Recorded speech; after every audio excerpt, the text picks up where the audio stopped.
1. You are going to hear a talk about making the most of graduate school. First, you have some time to look at questions 1 to 6.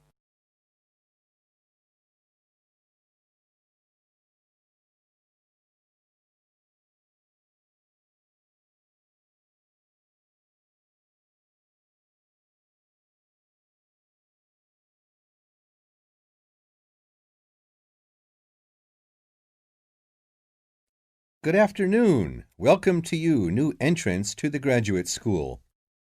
My job now is to give you the graduate school survival guide and make some concise suggestions for getting the most out of your relationship with our research supervisor, getting the most out of what you read, and making continual progress with your research. First, your relationship with your supervisor. This is fundamental. Meet regularly. You should expect to meet once a week or at least every other week because this will give you the motivation to make progress and also keeps your advisor aware of your work. Prepare for your meetings. Come to each meeting. Also, bring the notes from your previous meeting together with a list of any upcoming deadlines. Make a plan for what you hope to get out of each meeting. After the meeting, email your supervisor a brief summary. Include a list of major topics discussed, a list of what you agreed on, a note of any advice you may not want to follow, and a new summary of what you are planning to do. This helps avoid misunderstandings and provides a handy record of the progress of your research. Add a to-do list for yourself and your supervisor, including a reading list. Finally, add the time and date for the next meeting. My second main piece of advice is to keep your supervisor informed. Show him or her the results of your work as soon as possible. This helps your supervisor understand your research and identify any potential points of conflict early in the process. Include summaries of your work, including any results of experiments, and also anything you write about your research. Thirdly, communicate clearly. If you disagree with your advisor, state your objections and concerns clearly and calmly. If you feel that something about your relationship is not working, discuss it with him or her. Whenever possible, suggest steps that they could take to address your concerns. Under this heading, it is extremely important to take the initiative. You do not need to clear everything you do in your research with your advisor. He or she is busy too. You must be responsible for your own ideas and the progress of your work. Before you hear the rest of the conversation, you have some time to look at questions 7 to 10.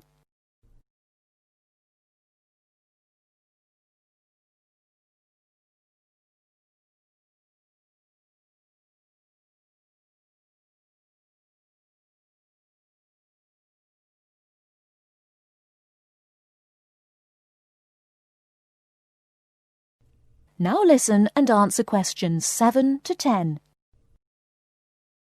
The second section of my talk is about getting the most out of what you read. The first principle here is to be organized. Keep an electronic bibliography with notes and pointers to the paper files. Keep and file all the papers you have read. Point 2. Be efficient. Only read what you need to. Start by reading only the conclusion, scanning figures and tables, and looking at their references. Read the other sections only if the paper seems relevant or you think it might help you get a different perspective. Skip the sections you think you already understand. These are often the background and motivation sections. It's of critical importance to take good notes on every paper you find worth reading. Note especially what problem the author is trying to solve, what approach they take to the problem, and how their approach differs from other approaches. Next, summarize what you have read on each topic. After you have read several papers on the same topic, note the key problems, the various formulations of the problem under consideration, the relationship between the various approaches and the alternative approaches you come across. Let me add one point you might not have already thought of. Read PhD theses. Even though they are long, they can be very helpful for quickly learning about what has been done in your field of interest. Focus particularly on the background sections and method sections. Don't forget to read your advisor's thesis. This will give you an idea of what he or she expects from you. The third section of my talk is about making continual progress with your research. Keep a journal of your ideas. Write down every issue you are thinking about, even if you think it is stupid. This will help you keep track of your progress and keep you from going round in circles.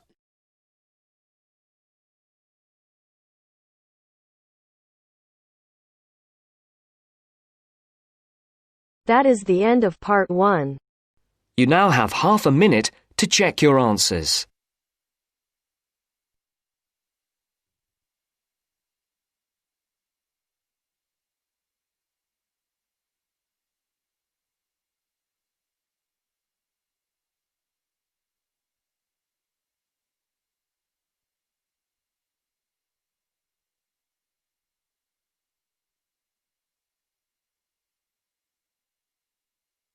Now turns to part 2.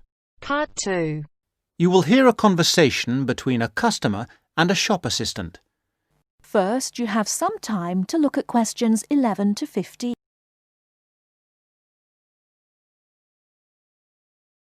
Now, listen carefully and answer questions 11 to 15. I'm interested in buying a radio. Can you help me? Yes, of course. As you can see, we have this analogue radio on special offer today for £29.99. They are normally £35. We've also got a much more modern range of digital radios. These are over here. Oh, yes. What are they? They're the new technology. This one, for example, sells at £95. The analogue radios are looking a bit old-fashioned now. Are they? What's so good about these new ones? Well, the main advantage with the analogue ones is, of course, cheapness. But the main advantage with the digital ones is the number and variety of stations you can get. Hundreds of them. All kinds of stations, playing music, rock, pop, classical, everything in fact. As well as news, current affairs, comedy, all sorts. What about the sound quality? The quality is very good.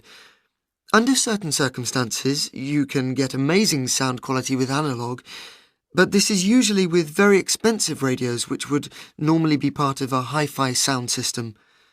We have lots of those on the 3rd floor if you're interested. The second great thing about digital is clarity. You get no interference, well, less interference than with analogue.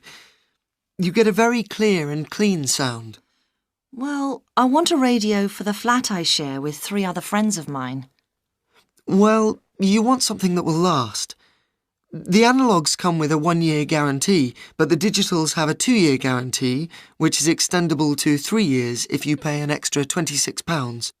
The main disadvantage with analogue is that it will be turned off in a few years.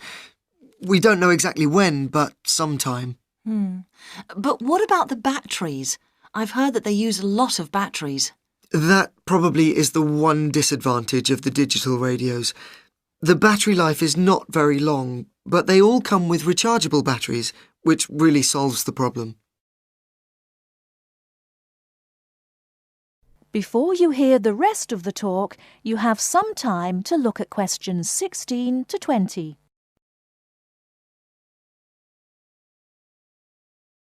Now listen and answer questions 16 to 20. So, how would you like to pay? Cash. I wondered if you had a Robson's store card? Do you know, I think I do. Here we are. Oh my goodness, I haven't seen one of those for a long time. Those are the old value cards. Now you can get a super value card, which is even better value. Really? I don't know what to do. Well, I can change you onto a super value card if you want. With the super value card, you get double the standard number of points and your free credit period is longer. With your old card, you get 1 month's free credit, but you can get 3 months free credit with the new card. The interest rate is a bit higher at 22.5% rather than 18.5%, but if you're careful, you don't have to pay interest at all. Well, I'm not sure about that. It seems better in some ways. Can I continue to use my old card? You certainly can, until they withdraw them, which I'm sure they will before too long. But with the super value card, there are special card-holder-only days, 2 per month, compared with 1 per month with the old card. I see. My old card gave me free delivery too. That's right. Free delivery within 20 miles. The super value card gives you free delivery up to 50 miles. Well, that sounds good. I think the old card was free too. With the super value, there is an initial fee of just £12, and then it's very good value. I think I'll pay cash. Very good, madam. That is the end of part 2. You now have half a minute to check your answers.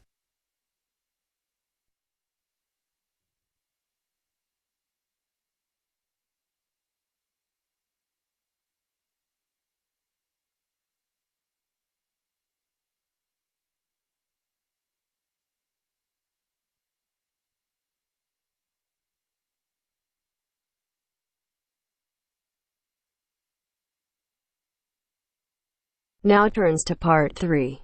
Part 3. A student wants to register for a conference. Listen to the conversation between the student and the woman and answer the questions. First, you have some time to look at questions 21 to 24.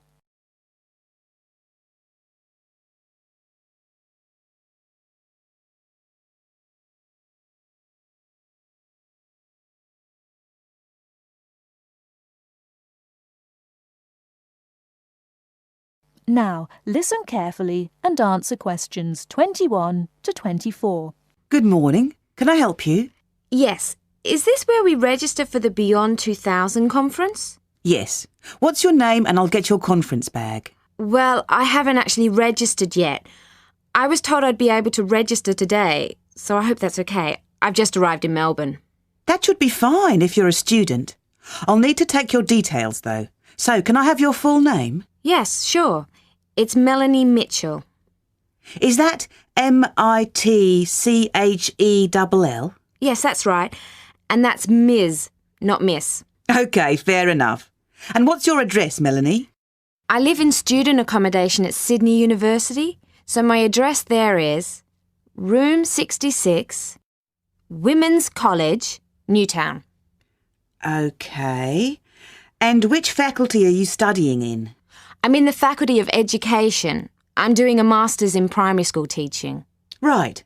And may I see your student card because I need to verify that you're a current student? Yes, sure. Here it is. My number is 994578ED. The woman asks the student some more questions about the conference. Before you hear the rest of the talk, you have some time to look at questions 25 to 30.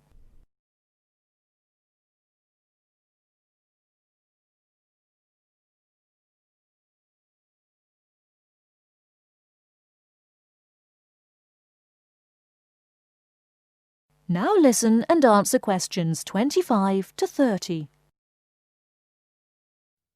OK. Now, do you want to attend all 3 days? The conference runs from Thursday to Saturday. Yes, I think so, if I can afford it. What does it cost? Well, you're eligible for a student discount, which makes it $15 for a day registration or $40 for the 3 days, though it is possible to register for half a day only. I'll register for all 3 days, please. Good. Now, will you be requiring accommodation while you're here in Melbourne? Yes, I suppose I will. What's available? Well, we have several levels of accommodation. You can share a room with another student for $25 a night. Or you can have your own room but share the bathroom. I believe it's just down the corridor. That's $45. Right. Or you can have a single room with your own bathroom. I don't mind sharing a room. On second thoughts, yes, I do. I'll have my own room, but I'll share the bathroom. Right. Now, the conference fee does not include meals, though you do get tea and coffee in the breaks. Shall I put you down for lunch? That's an extra $10 a day. And there's the conference dinner on Friday night, which is $25. Oh, and what about breakfast? Hang on a minute. It's all starting to sound rather expensive. I'll have the lunch, but not the dinner or breakfast, if that's okay. Perfectly okay. Now, a couple of other things. There are a number of special interest groups organised. They're known as SIGs, and you're asked to nominate your preference. They'll take place on the Friday afternoon and Saturday morning, but they're filling up quickly, which is why you need to nominate now. Right. What are the SIGs? Well, there are 6 altogether. Let's see. On Friday, you have a choice between computers in education or teaching reading skills. Or a session on catering for the gifted child. Oh, they all sound interesting. But technology in the classroom is really my area of interest, rather than reading. So I'll go for that. I can probably read up on the gifted child topic myself. Right. And then the Saturday options are a session on cultural differences, or there's music in the primary curriculum, or you could go to the one on gender issues in the classroom. Wow! Can I go to them all? They all sound fascinating. Afraid not. Well, I'm really interested in how boys and girls behave differently, even when they are very young, so I'd better opt for the 3rd session, even though the cultural differences SIG is probably really interesting too. Right. And the music option would be interesting. And how would you like to pay? We accept most credit cards or bank cheques, but not personal cheques, I'm afraid. Been caught out too often before. And cash, of course. We never say no to cash. I'll have to put it on my card because I don't have enough cash on me right now. That's fine. Enjoy your time here with us in Melbourne. That is the end of part 3. You now have half a minute to check your answers.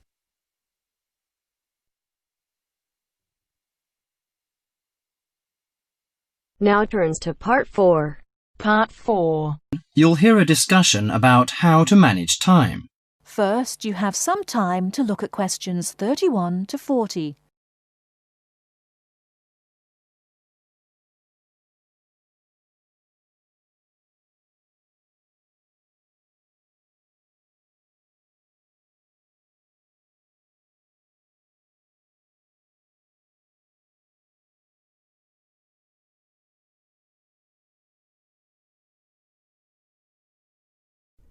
Now, listen carefully and answer questions 31 to 40.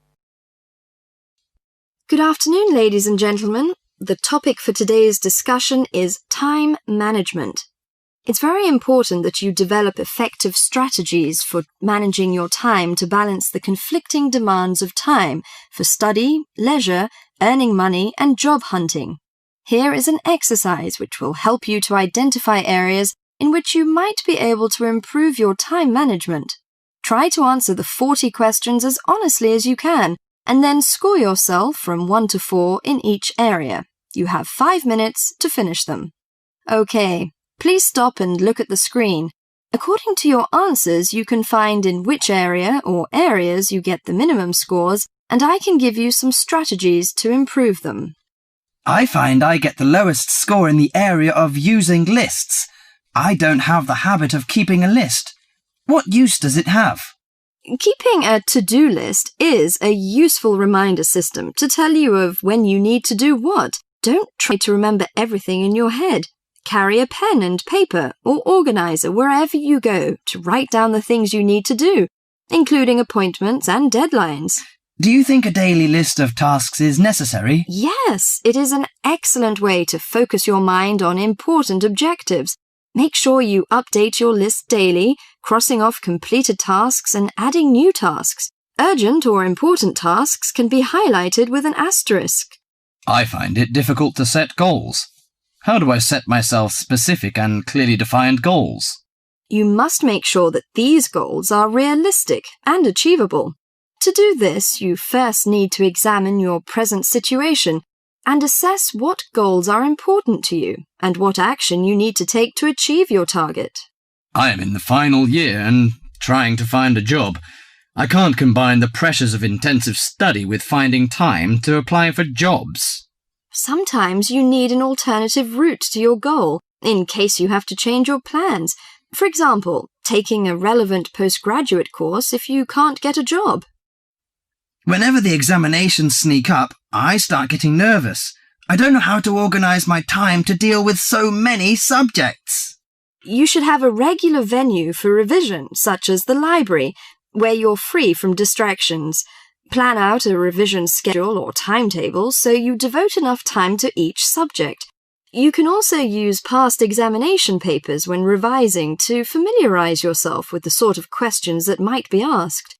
When revising, take a few minutes break every so often to clear and refresh your mind and allow some time off for complete relaxation.